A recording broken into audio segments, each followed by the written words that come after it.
क्या दोस्तों आपको पता है पृथ्वी की कक्षा में दुनिया का पहला अंतरिक्ष होटल कौन बनाएगा? स्टॉप टीबी पार्टनरशिप बोर्ड के अध्यक्ष के रूप में किसको नियुक्त किया गया है? रेस टू जीरो अभियान अंगीकृत करने वाला देश का पहला राज्य कौन बन गया? ऐसे ही 16 बड़ी खबरों को कवर करते हुए हमने आज का बोले तो 19 मार्च 2021 का करंट अफेयर का वीडियो तैयार किया है। क्वालिटी की दृष्टि से बेस्ट यह वीडियो आप लास्ट तक देखें। लास्ट में मैं आपसे एक क्वेश्चन पूछूंगा जिसका आंसर आपको नीचे कमेंट बॉक्स में देना है। और अभी तक आपने हमारी GK 2020 चैनल को सब्सक्राइब नहीं किया है तो सब्सक्राइब कीजिए, पास में जो बेल आइकन है उसे भी प्रेस कर दीजिए क्योंकि आने वाले हर एक वीडियो की अपडेट आपको सबसे पहले मिले। चलिए बिना वक्त गवाए हम स्टार्ट करते हैं पहले क्वेश्चन से। पहला क्वेश्चन, विश्व का पहला अहम ध्यान केंद्र कहां बनेगा? विश्व का पहला अहम ध्यान केंद्र बनने जा रहा है हस्तिनापुर में। यानी कि इस क्वेश्चन का सही आंसर है हस्तिनापुर। लेकिन हस्तिनापुर में विश्व का पहला अहम ध्यान केंद्र कितने करोड़ रुपए में बनेगा?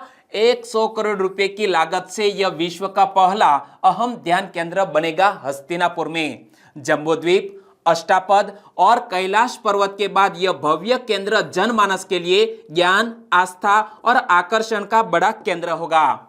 और 3 हेक्टेयर भूमि में 100 करोड़ से अधिक लागत से बनने वाले स्वस्तिक स्वरूप केंद्र में श्रामण पद्धति से जीवन जीने की कला के साथ साथ शांति प्राप्ति का बोध 5 क्रियाओं के माध्यम से कराया जाएगा। और यहां जब हस्तिनापुर का जिक्र आया है तो हस्तिनापुर किस राज्य में स्थित है वो भी एक सिंपल सा क्वेश्चन बन सकता है।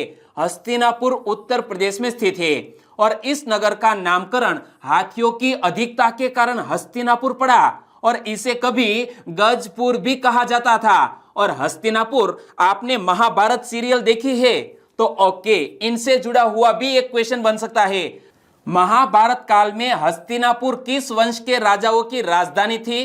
कुरु वंश के राजाओं की राजधानी थी हस्तिनापुर। और कुरु वंश के राजाओं को कौरवों के नाम से हम जानते हैं। और हिंदू इतिहास में हस्तिनापुर के लिए पहला संदर्भ सम्राट भरत की राजधानी के रूप में आता है। तो दोस्तों इसी तरह हर क्वेश्चन से जुड़े इंपॉर्टेंट फैक्ट मैं आपके सामने रखता हूं।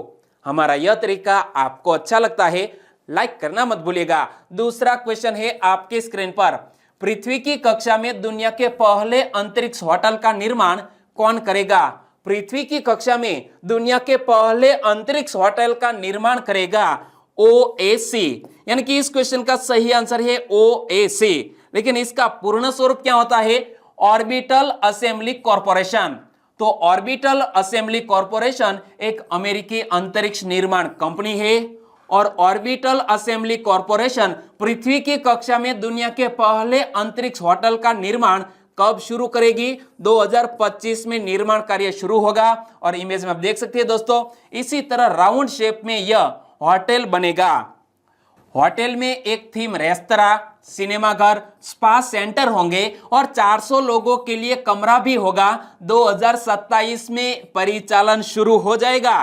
तैयार रहिए। ऑर्बिटल असेंबली कंपनी ने कहा है कि अंतरिक्ष अन्वेषण तकनीक कंपनी के फाल्कन 9 और स्टारशिप अंतरिक्ष यान जैसे पुनः प्रयोज्य वाहनों के कारण एक स्पेस स्टेशन बनाने की लागत या एक रात के लिए अंतरिक्ष होटल में रहने की लागत और कम हो सकती है। तीसरा question, stop TB partnership board का अध्यक्ष किसको नियुक्त किया गया है? स्टॉप टीबी पार्टनरशिप बोर्ड का अध्यक्ष हमारे भारत देश के डॉक्टर हर्षवर्धन साहब को नियुक्त किया गया है। यानी कि इस क्वेश्चन का सही आंसर है डॉक्टर हर्षवर्धन। इमेज में आप देख सकते हैं हमारे केंद्रीय स्वास्थ्य एवं परिवार कल्याण मंत्री है doctor Harshvardhan. Star TB partnership एक विशिष्ट अंतरराष्ट्रीय संस्था है जो दुनिया भर के विभिन्न पक्षों के साथ मिलकर टीबी के विरुद्ध संघर्ष का अभियान चलाती है।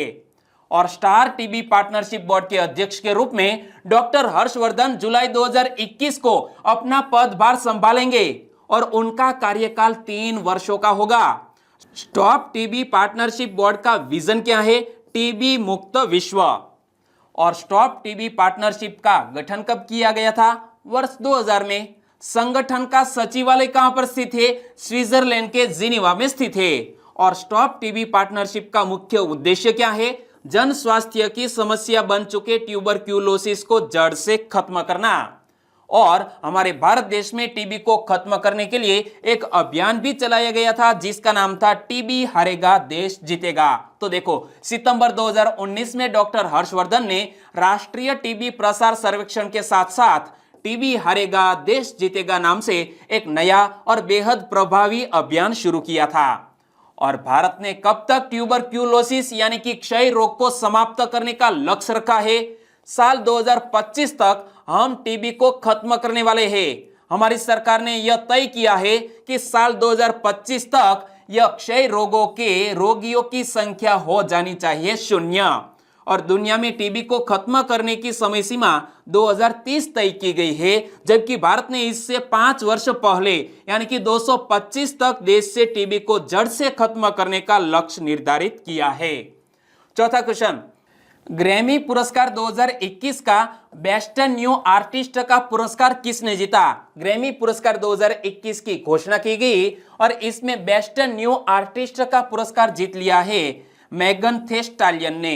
यानी कि इस क्वेश्चन का सही आंसर है ऑप्शन सी। लेकिन टेलर स्विफ्ट और बिली आइलिश ने भी ग्रैमी पुरस्कार 2021 जीते हैं। तो किस कैटेगरी में जीते हैं? देखो, रिकॉर्ड ऑफ द ईयर पुरस्कार बिली आइलिश को एवरीथिंग आई वांटेड के लिए प्रदान किया गया था, जबकि टेलर स्विफ्ट के फॉकलोर एल्बम को एल्बम ऑफ द ईयर पुरस्कार से सम्मानित किया गया। तो यहां इस सूची को देखिए, ग्रैमी पुरस्कार 2021 के विजेताओं की सूची और यहां कैटेगरी है और यहां विजेता के नाम है। तो एल्बम ऑफ द ईयर पुरस्कार टेलर स्विफ्ट द्वारा फॉकलोर जो एल्बम बनाया गया उसने जीता है और रिकॉर्ड ऑफ द ईयर का पुरस्कार बिली आइलिश द्वारा एवरीथिंग आई वांटेड ने जीता है, जबकि बेस्ट न्यू आर्टिस्ट का पुरस्कार जीत लिया है मेगन थी स्टैलियन ने, जो मैंने आपको क्वेश्चन में बताया। वार्षिक ग्रैमी पुरस्कार समारोह का 63वां संस्करण 14 मार्च 2021 को लॉस एंजिल्स में आयोजित किया गया और 4 मई 1959 को पहला ग्रैमी पुरस्कार समारोह आयोजित किया गया था। तो यह बात भी याद रख लीजिए, ग्रैमी पुरस्कार की शुरुआत कब होती है? 4 मई 1959 को। और ग्रैमी पुरस्कार का उद्देश्य क्या है?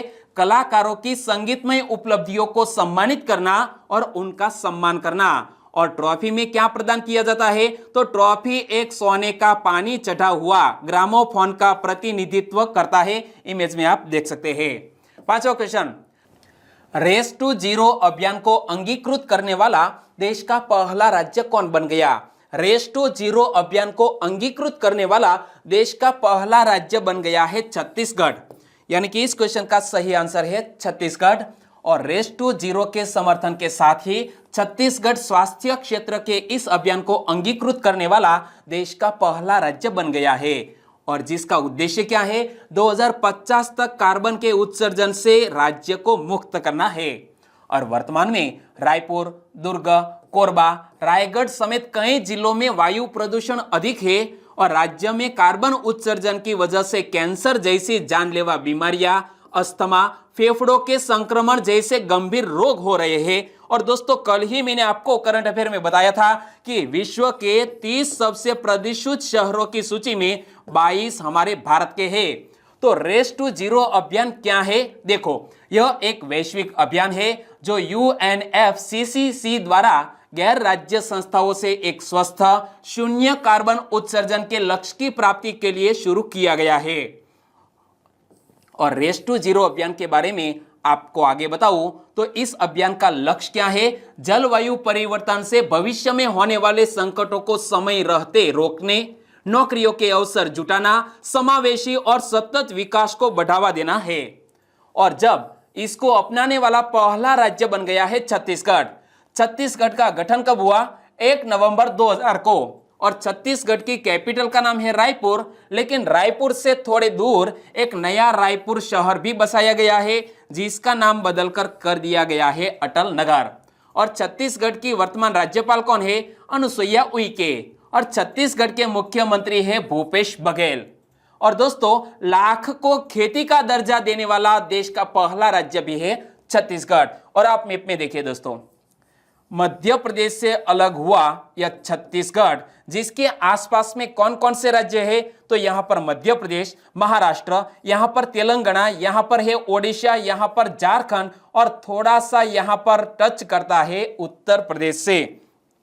छठा क्वेश्चन, हाल ही में सुर्खियों में रही बर्बरी, सिरोही और पंतजा किसकी प्रजातियों के नाम है? सुर्खियों में रही बर्बरी, सिरोही और पंतजा बकरी की प्रजातियां है, यानी कि इस क्वेश्चन का सही आंसर है बकरी। और यह बकरी की प्रजातियां क्यों सुर्खियों में रही?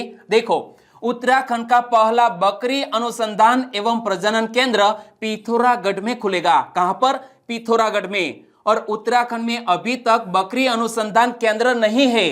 हिमालयी राज्यों में बकरी पालन की अच्छी संभावनाओं को देखते हुए प्रदेश सरकार ने अब प्रदेश का अपना बकरी अनुसंधान केंद्र खोलने का निर्णय किया है, यानी कि उत्तराखंड के पिथौरागढ़ में दोस्तों बकरी अनुसंधान केंद्र खुलेगा। और प्रदेश सरकार ने कहां बकरी अनुसंधान केंद्र खोलने की घोषणा की थी? तो पिथौरागढ़ जिले के मडमांडले में। कहां पर? पिथौरागढ़ जिले के मडमांडले में। और घोषणा के बाद पशुपालन विभाग ने करीब 33 नाली जमीन का चयन किया और अनुसंधान केंद्र में बर्बरी, सिरोही और पंतजा प्रजातियों पर शोध किया जाएगा। और पंतजा दोस्तों यहाँ की एक खास पहचान भी है, तो इनसे जुड़ा हुआ यह फैक्ट याद रख लो। पिथौरागढ़ में खुलने वाली बकरी अनुसंधान केंद्र में पंतजा प्रजाति पर विशेष फोकस रहेगा, क्योंकि बकरी की यह प्रजाति उत्तराखंड के पंतनगर विश्वविद्यालय में ही विकसित की। इमेज में आप देख सकते हैं, बकरी पालन को बढ़ावा देकर पशुपालकों की आमदनी 2 गुनी करने में मदद मिलेगी। 7वां क्वेश्चन, निम्न में से किस राज्य की पुलिस ने व्यापक तौर पर बॉडी वॉर्न कैमरे का उपयोग करना शुरू किया है? हाल ही में गुजरात राज्य की पुलिस ने ऐसे बॉडी वॉर्न कैमरे का व्यापक तौर पर उपयोग करना शुरू किया है, यानी कि इस क्वेश्चन का सही आंसर है गुजरात पुलिस। गुजरात के गृह राज्य मंत्री प्रदीप सिंह जाडेजा ने Gujarat chamber of commerce and industries में गुजरात पुलिस की ओर से आयोजित गुजरात पुलिस के 10,000 बॉडी वॉर्न कैमरा प्रोजेक्ट के लोकार्पण समारोह को संबोधित किया। इमेज में आप देख सकते हैं, प्रदीप सिंह जाडेजा वो गुजरात के गृह राज्य मंत्री है।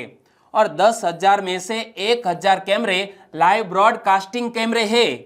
और इस पहल से राज्य की पुलिस प्रशासन ज्यादा स्मार्ट और शार्प बनेगा और तकनीकी अपग्रेडेशन की मदद से गंभीर प्रकार के अपराधों की जांच में पुलिस को और भी मदद मिलेगी। और यहाँ गुजरात पुलिस की बात करते हैं तो गुजरात पुलिस का आदर्श वाक्य क्या है? सेवा, सुरक्षा और शांति। और गुजरात पुलिस से जुड़ा हुआ दोस्तों जनवरी में एक क्वेश्चन सुर्खियों में था, जनवरी 2021 में। वो क्वेश्चन क्या था? 2020 तक के आंकड़ों के अनुसार किस राज्य की पुलिस सेवा में सर्वाधिक घोड़े और ऊंट है? तो गुजरात राज्य की पुलिस सेवा में सर्वाधिक ऊंट और घोड़े हैं। और पुलिस को टेसर गन सौंपने वाला देश का पहला राज्य कौन बन गया था? पुलिस को टेसर गन सौंपने वाला देश का पहला राज्य भी बन गया था गुजरात। और टेसर गन दोस्तों इस तरह की लाठी और बंदूक दोनों का काम करती है। 8वां क्वेश्चन, पेट्रोल में इथेनॉल मिलाने की सीमा मौजूदा 8.5% से बढ़ाकर 2025 तक कितने प्रतिशत कर दी जाएगी? मौजूदा समय में 8.5% पेट्रोल में इथेनॉल मिला सकते हैं, लेकिन यह 2025 तक बढ़ाकर कर दिया जाएगा 20%, यानी कि इस क्वेश्चन का सही आंसर है ऑप्शन सी 20%। पेट्रोल में इथेनॉल मिलाने की सीमा मौजूदा समय में 8.5% है और यह सीमा बढ़ाकर 2025 तक 20% कर दी जाएगी। और पहले यह समय सीमा 2030 तक की गई थी, लेकिन अब 5 वर्ष पहले ही यह लक्ष्य हासिल कर लिया जाएगा। और हमारे केंद्रीय पेट्रोलियम मंत्री धर्मेंद्र प्रधान जी ने यह बात कही है। और इथेनॉल की खरीद देश भर के किसानों से की जाएगी। एथनॉल सिरप शुगर कैन मोलासे से बनता है। 9वां क्वेश्चन, बंगबंधु शेख मुजीबुर रहमान जयंती कब मनाई गई? बांग्लादेश के राष्ट्रपिता एवं बांग्लादेश के पहले राष्ट्रपति बंगबंधु शेख मुजीबुर रहमान की जयंती 17 मार्च को मनाई गई, यानी कि इस क्वेश्चन का सही आंसर है 17 मार्च। और बंगबंधु शेख मुजीबुर रहमान का जन्म कब हुआ था? 17 मार्च 1920 को। और जन्म कहां हुआ था? अविभाजित भारत के गोपालगंज जिले के तुंगीपारा गांव में हुआ था। 17 मार्च 2021 को प्रधानमंत्री श्री नरेंद्र भाई मोदी जी ने मानवाधिकार और स्वाधीनता नायक बंगबंधु शेख मुजीबुर रहमान को उनकी जयंती पर श्रद्धांजलि दी। और शेख मुजीबुर रहमान ने वर्ष 1971 में बांग्लादेश को पाकिस्तान से आजाद कराने में महत्वपूर्ण योगदान दिया था। शेख मुजीबुर रहमान बंगबंधु नाम से विख्यात है, लेकिन बंगबंधु का शाब्दिक अर्थ क्या होता है? बंगाल का मित्र। और वे स्वतंत्र बांग्लादेश के पहले राष्ट्रपति भी बने थे। और शेख मुजीबुर रहमान को बांग्लादेश का राष्ट्रपिता भी कहा जाता है। जिस तरह हमारे देश में गांधी जी, उसी तरह बांग्लादेश में राष्ट्रपिता है शेख मुजीबुर रहमान। और बांग्लादेश में शेख मुजीबुर रहमान की बात करते हैं तो इनसे जुड़े हुए कुछ इश्यू या तो करंट अफेयर से जुड़े क्वेश्चन भी मैंने आपको बताए थे। जैसा कि जय बांग्ला किस देश का राष्ट्रीय नारा घोषित किया गया है? बांग्लादेश का। बांग्लादेश के उच्च न्यायालय ने अपने एक निर्णय में जय बांग्ला को बांग्लादेश का राष्ट्रीय नारा घोषित किया था। वर्ष 1971 में पाकिस्तान से बांग्लादेश के स्वतंत्र होने के दौरान यह प्रमुख नारा था। और शेख मुजीबुर रहमान ने भी 7 मार्च 1971 को बांग्लादेश की स्वतंत्रता के उद्घोष के बाद जय बांग्ला के नारे का प्रयोग किया था। और हाल ही में दोस्तों यूनेस्को ने शेख मुजीबुर रहमान के नाम पर रचनात्मक अर्थव्यवस्था के क्षेत्र में एक अंतरराष्ट्रीय पुरस्कार की स्थापना करने का भी निर्णय लिया है। तो यह बात भी याद रख लीजिए, रचनात्मक अर्थव्यवस्था के क्षेत्र में अंतरराष्ट्रीय पुरस्कार की घोषणा की है यूनेस्को ने, लेकिन किस व्यक्ति के सम्मान में? तो शेख मुजीबुर रहमान के सम्मान में। 10वां क्वेश्चन, इब्सा समूह में कौन शामिल नहीं है? दोस्तों इब्सा समूह में कौन शामिल नहीं है, इस क्वेश्चन का आंसर आप इस इमेज के जरिए ही दे सकते हैं। तो देखो, भारत शामिल है, ब्राजील शामिल है, साउथ अफ्रीका भी शामिल है, लेकिन यहां पर ब्रिटेन का मैप नहीं है। यानी कि इब्सा समूह में कौन शामिल नहीं है? ब्रिटेन शामिल नहीं है। और इब्सा समूह सुर्खियों में क्यों आया? तो देखो, भारत, ब्राजील, दक्षिण अफ्रीका यानी कि इब्सा के महिला मंच की 6ठी बैठक वर्चुअल माध्यम से हुई। और बैठक में महिलाओं के जीवन के कायाकल्प की दिशा में योगदान करने वाले महत्वपूर्ण मददों पर चर्चा हुई। और भारत, ब्राजील और दक्षिण अफ्रीका के बीच त्रिपक्षीय सहयोग का यह मंच अनूठी पहल है, जिसके तहत विभिन्न महाद्वीपों की 3 प्रमुख अर्थव्यवस्थाएं और बड़े लोकतंत्र परस्पर विचार विमर्श करते हैं। यह इब्सा समूह की हाल ही में एक बैठक आयोजित की गई। 11वां क्वेश्चन, मैत्री साइकिल रैली किसने आयोजित की? मैत्री साइकिल रैली आयोजित की है बीएसएफ के नौजवानों ने। यानी कि इस क्वेश्चन का सही आंसर है बीएसएफ। और इस मैत्री साइकिल रैली की बात मैंने आपको 12 जनवरी 2021 के करंट अफेयर में भी की थी, क्योंकि तब यह मैत्री साइकिल रैली की शुरुआत हुई थी और अब पूर्ण हुई है। तो देखो, भारत बांग्लादेश मैत्री को प्रोत्साहन देने के लिए सीमा सुरक्षा बल यानी कि बीएसएफ ने मैत्री साइकिल रैली आयोजित की। और साइकिल रैली मिजोरम की सिलकोर सीमा चौकी पर पहुंचकर संपन्न हुई। 2 महीने से अधिक अवधि की साइकिल रैली में सीमा सुरक्षा बल के 12 साइकिल चालकों ने पश्चिम बंगाल, असम, त्रिपुरा, मणिपुर, मेघालय और मिजोरम के सीमावर्ती क्षेत्रों की यात्रा की। और सीमा सुरक्षा बल के महानिदेशक कौन है? राकेश अस्थाना। तो दोस्तों उन्होंने यह हरी झंडी दिखाकर रवाना किया था और हाल ही में संपन्न हुआ। और यहां बीएसएफ की बात करते हैं तो बीएसएफ का पूर्ण स्वरूप क्या होता है? Border security force. और बीएसएफ का ध्येय वाक्य क्या है? जीवन पर्यंत कर्तव्य, यानी कि ड्यूटी अनटू डेथ। और बीएसएफ की स्थापना कब हुई? 1 दिसंबर 1965 को। बीएसएफ के वर्तमान महानिदेशक कौन है? राकेश अस्थाना। और बीएसएफ भारत का एक प्रमुख अर्धसैनिक बल है एवं विश्व का सबसे बड़ा सीमा रक्षक बल भी। और वर्तमान समय में बीएसएफ की 188 बटालियन है। 12वां क्वेश्चन, चिकित्सकीय गर्भपात संशोधन विधेयक 2020 में कितने सप्ताह तक के भ्रूण के गर्भपात की अनुमति दी गई है?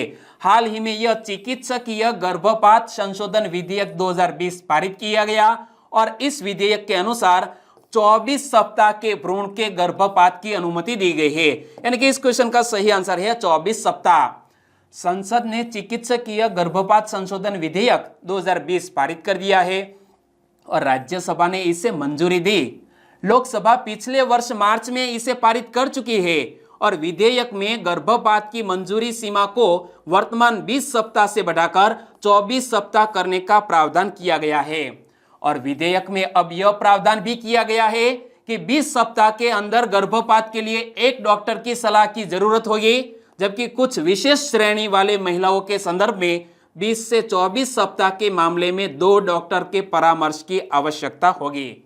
13वां क्वेश्चन, हाल ही में अवाम की बात नाम के एक रेडियो कार्यक्रम का शुभारंभ किसने किया?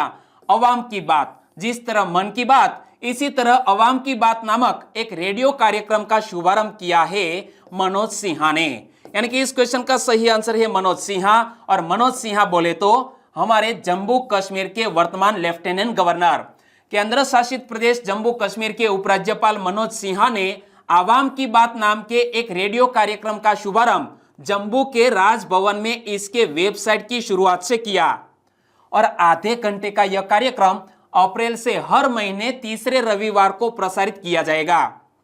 और यह कार्यक्रम जनता के कल्याण के लिए शुरू किए गए कार्यक्रमों के बारे में जानकारी देने के साथ साथ लोगों को प्रशासन के साथ अपने विचार, शिकायतें और रचनात्मक सुझाव साझा करने का अवसर प्रदान करेगा। 14वां क्वेश्चन, राष्ट्रीय टीकाकरण दिवस कब मनाया गया? प्रति वर्ष नेशनल वैक्सीनेशन डे मनाया जाता है 16 मार्च को। यानी कि इस क्वेश्चन का सही आंसर है 16 मार्च, राष्ट्रीय टीकाकरण दिवस। पूरे राष्ट्र को टीकाकरण का महत्व समझाने के लिए भारत में हर साल 16 मार्च को राष्ट्रीय टीकाकरण दिवस यानी कि नेशनल वैक्सीनेशन डे मनाया जाता है। यहां पर देख सकते हैं 16 मार्च को राष्ट्रीय टीकाकरण दिवस मनाया जाता है। राष्ट्रीय टीकाकरण दिवस मनाने के पीछे मुख्य उद्देश्य क्या है? सभी लोगों को पोलियो के खिलाफ जागरूक करने और दुनिया से इसे पूरी तरह से मिटाने का प्रयास करना। और राष्ट्रीय टीकाकरण दिवस पहली बार कब मनाया गया था? वर्ष 1995 में मनाया गया था। और 1995 में भारत ने पल्स पोलियो कार्यक्रम, क्या पल्स पोलियो कार्यक्रम शुरू किया और ओरल पोलियो वैक्सीन की पहली खुराक दी गई थी। 15वां क्वेश्चन, अंतरराष्ट्रीय सौर गठबंधन के महानिदेशक के रूप में पदभार किसने संभाला? अंतरराष्ट्रीय सौर गठबंधन यानी कि इंटरनेशनल सोलर अलायंस के महानिदेशक के रूप में पदभार संभाल लिया है अजय माथुर ने। यानी कि इस क्वेश्चन का सही आंसर है अजय माथुर। और अजय माथुर ने किसका स्थान लिया है? उपेंद्र त्रिपाठी का स्थान लिया है। तो 15 मार्च 2021 को अजय माथुर ने अंतरराष्ट्रीय सौर गठबंधन यानी कि इंटरनेशनल सोलर अलायंस के महानिदेशक के रूप में पदभार संभाला।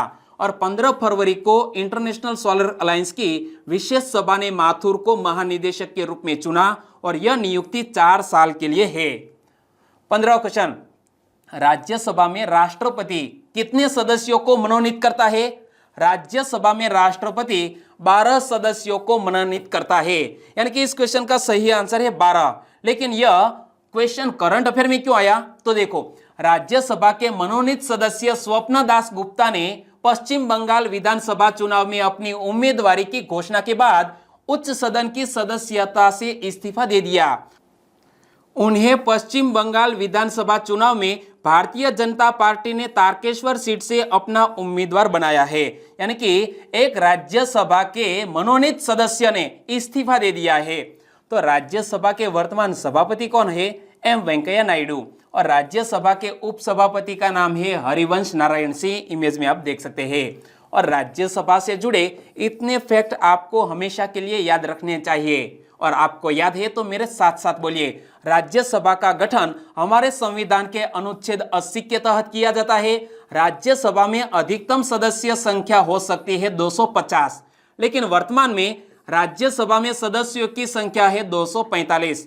और वर्तमान 245 सदस्यों में से राज्यसभा में निर्वाचित सदस्य होते हैं 233 और राष्ट्रपति द्वारा मनोनीत होते हैं 12।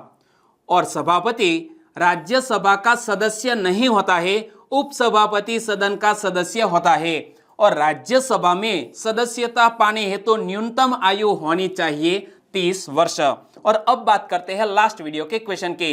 लास्ट वीडियो में मैंने आपसे क्वेश्चन पूछा था, विश्व गोरैया दिवस कब मनाया जाएगा? वर्ल्ड स्पैरो डे दोस्तों 20 मार्च को यानी कि कल ही मनाया जाएगा। इसलिए इस क्वेश्चन का सही आंसर था ऑप्शन सी 20 मार्च। लगभग सभी दोस्तों ने इस क्वेश्चन का सही आंसर दिया है।